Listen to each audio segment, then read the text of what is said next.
What is up? STR Office Hours.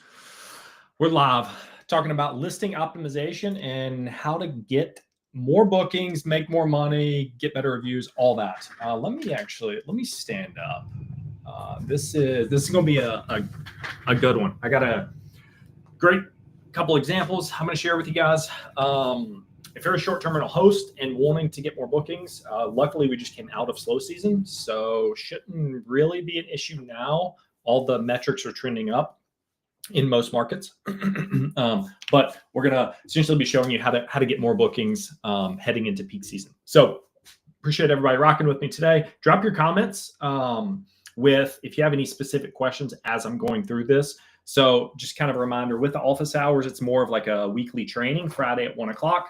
I kind of want to do something in person at some point, but we'll see. Hang tight on that one. And then Wednesday at 6 o'clock, we're doing more of a Q&A, getting your questions answered live. So appreciate everybody for jumping in. Let's get right into it. So I get so often the question of, why am I not getting booked? Why is my Airbnb staying vacant when it seems like everybody else's, or even a couple years ago, every weekend was booked? So I would probably say the biggest complaint about Airbnb. Everybody says Airbnb is dead.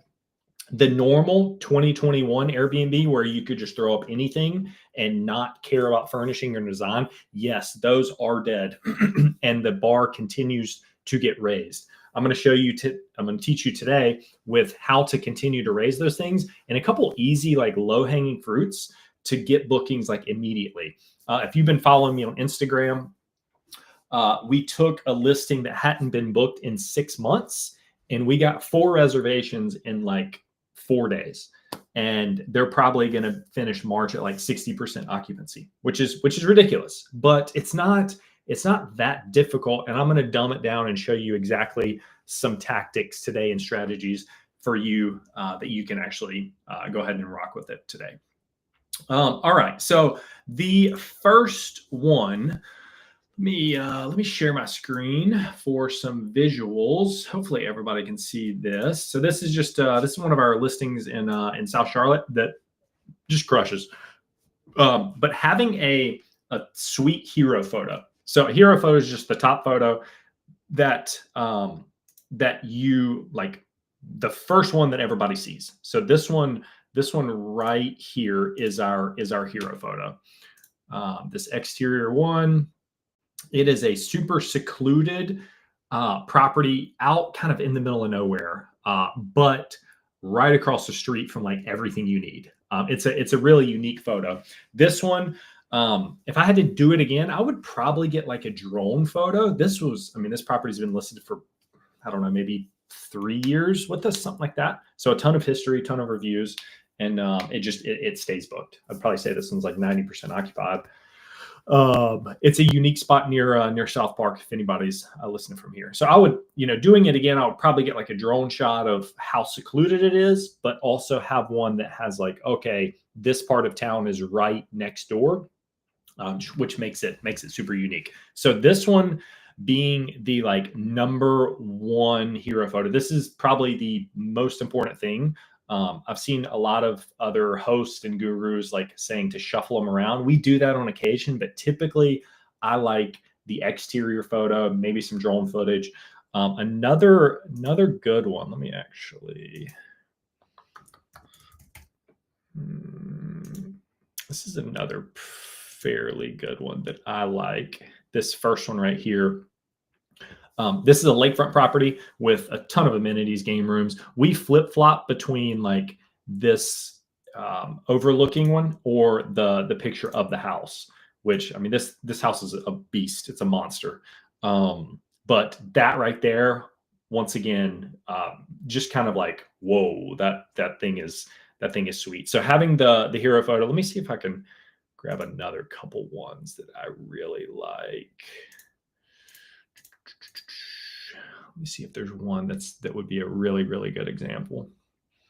And also one thing to think about heading into summer season with warmer weather, the mentality of guests are they're trying to, if they're booking these places, typically they want some outdoor amenities because we're in winter, you're like hot tub, indoor game room, like cozy fireplace. Those are the vibes that you want to give off.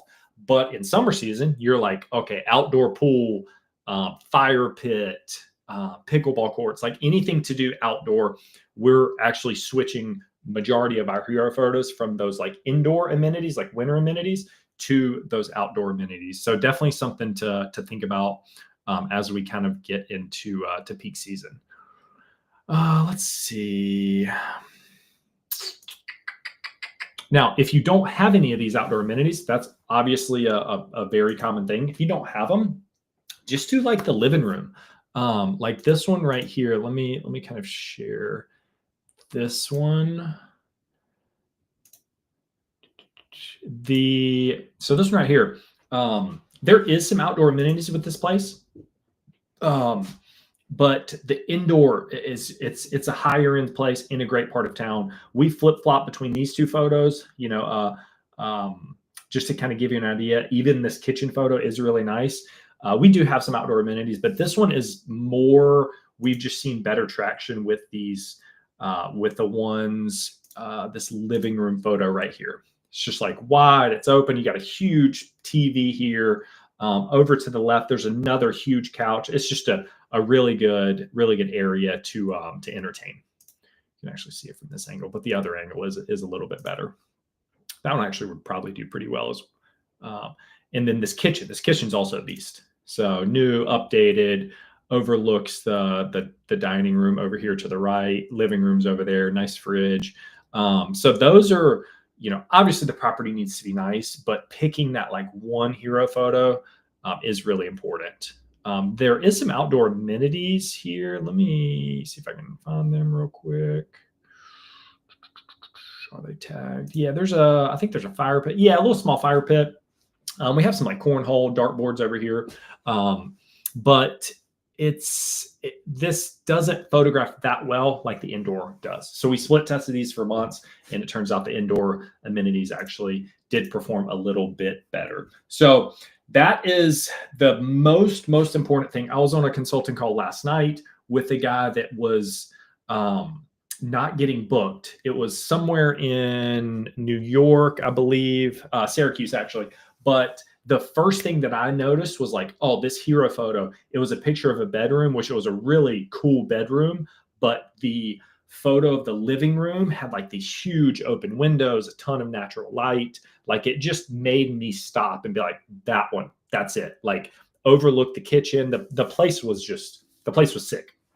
So I was like, switch that right now. Hopefully it works. I don't really know because it just happened last night, but I'll report back with if that change made any difference. So hero photo number one.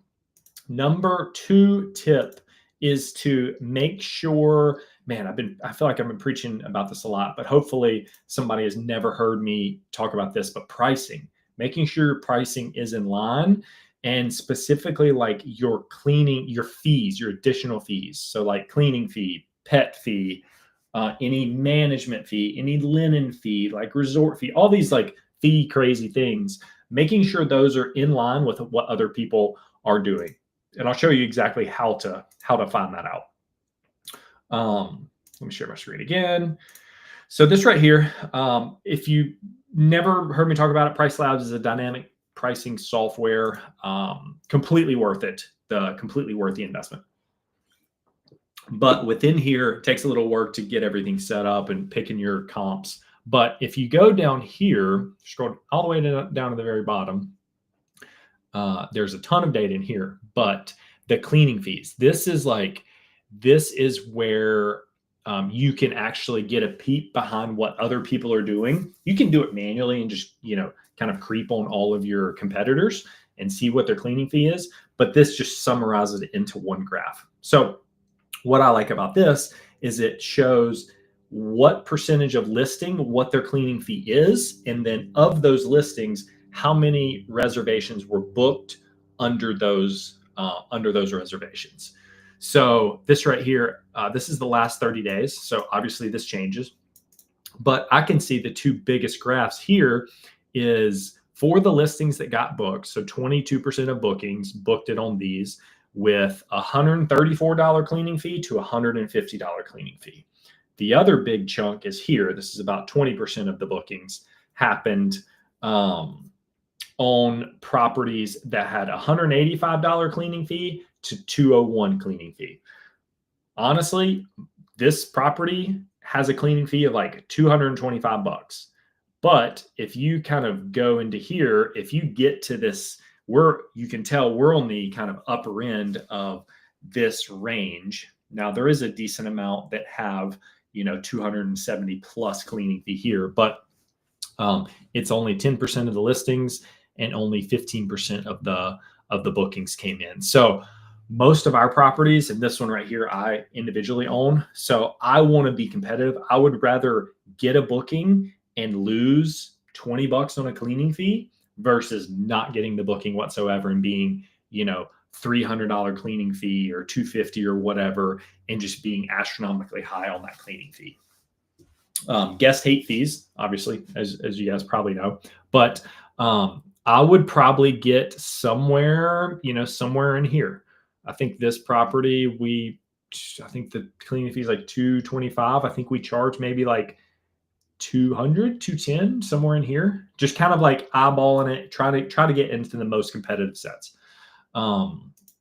While I'm here, another really important thing is, I didn't have this written down, but honestly, all of these are important. But I think the number of guests. So we had a new client that we're handling just their price labs for them under our revenue management module.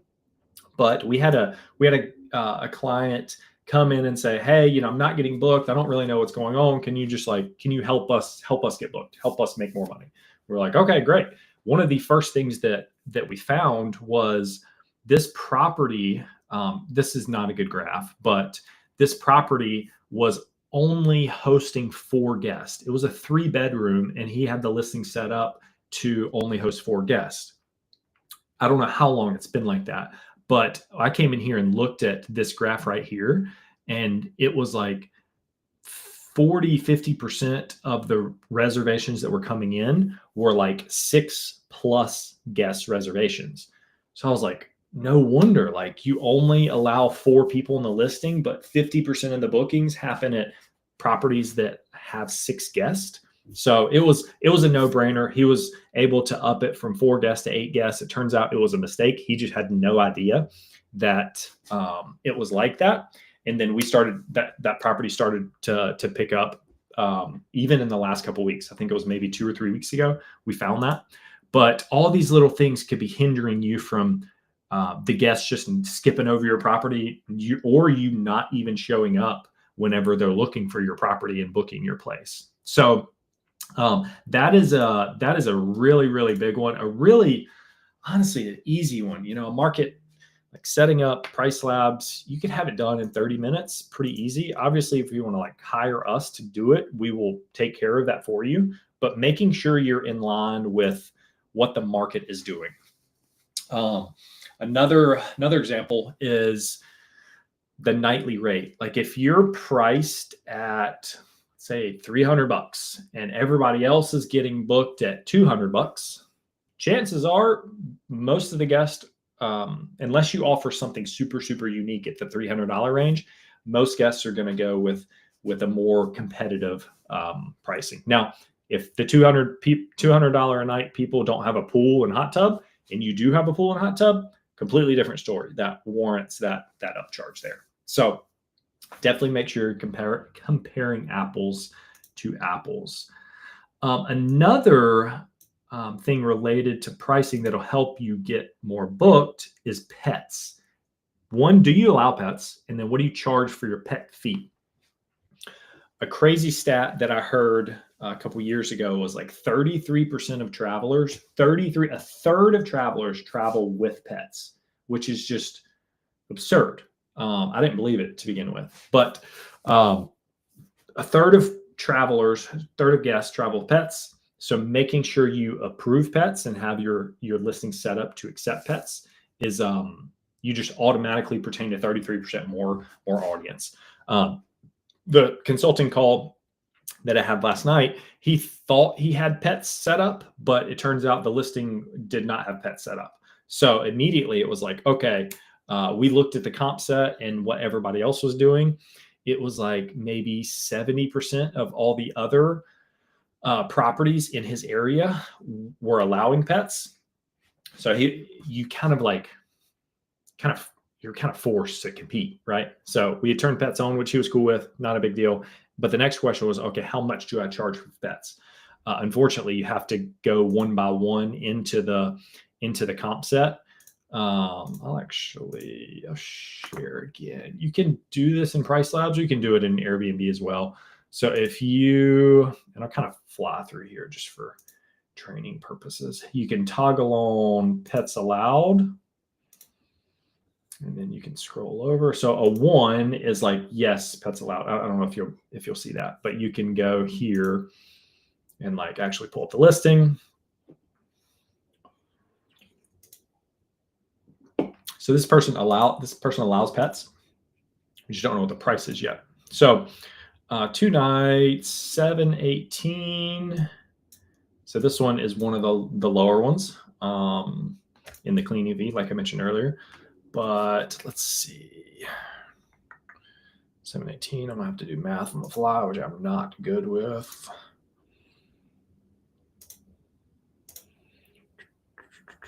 $718. Okay, let me just make sure.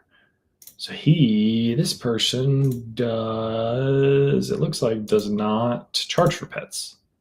Yeah, so still $718. So recently they started lumping the pet price into your accommodation fare, at least on Airbnb, a couple weeks ago. So I don't know if you guys know that, but that's a new recent change. So this one actually does not charge for pets, which is interesting. I like charging a pet fee.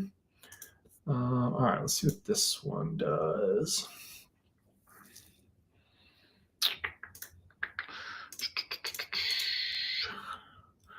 All right, 135. So the other one is like $350 a night. So they're probably baking in that pet fee cost into their accommodation fare. This one looks like a little bit more of a budget spot. So 405. Let's see what this goes up to.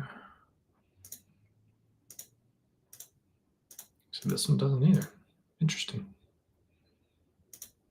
Just make sure.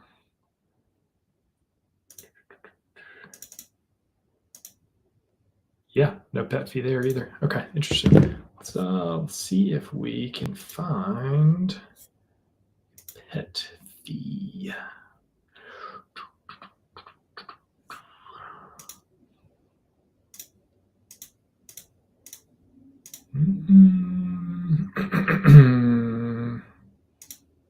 Interesting. Probably like a midterm rental. 1,300. Okay, there we go. Boom. So you saw it go from, let me kind of retrace this. 1,300 right here, and you can actually see the per night price change up there, but I think it's a little easier to calculate here. So 1,300 to 1,425. So this host is charging what, $125 per pet. Typically we're at like 150, something like that, but we get a lot of these like week, two week stays. So a little bit more wear and tear versus just, properties that get booked, maybe 2 to 3 nights per week. So, all right. Appreciate everybody for sticking with me during those. So pet fee is a huge lever to pull if you want to get more bookings. Obviously, I get it. With pets, you're worried about little Lola or Charlie or whoever like chewing stuff up. That is a natural concern. We have insurance that'll cover pets, but that is 100% a common thing to think about. Almost all of our clients are like, "What do you think?" I love the upside of applying to 33% more travelers, but I also understand the downside of allowing pets. It's honestly, it's our problem to fix, the manager's problem, not really the owner. And then, all right, so the fourth one, the last one, which I think is just, I think it's the easiest thing to do of all of these, is check every amenity box that you have.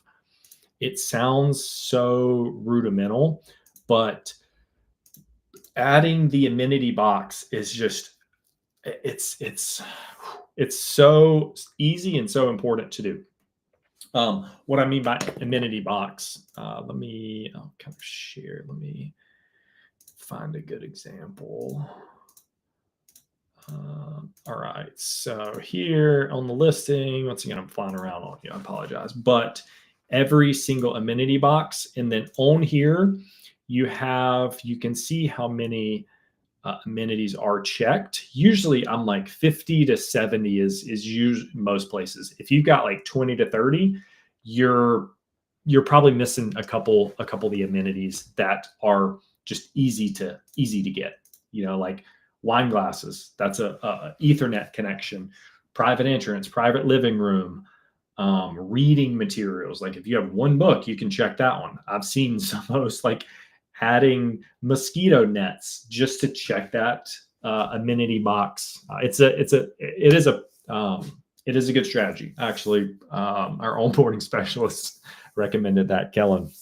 So that is just a super easy one to really to check all the boxes and make more money and get more bookings. The more amenity boxes you can check, the more searches you show up in, more views you get, the more bookings you get. It's a win-win. It's easy. That one take 2 minutes. Go through your listings.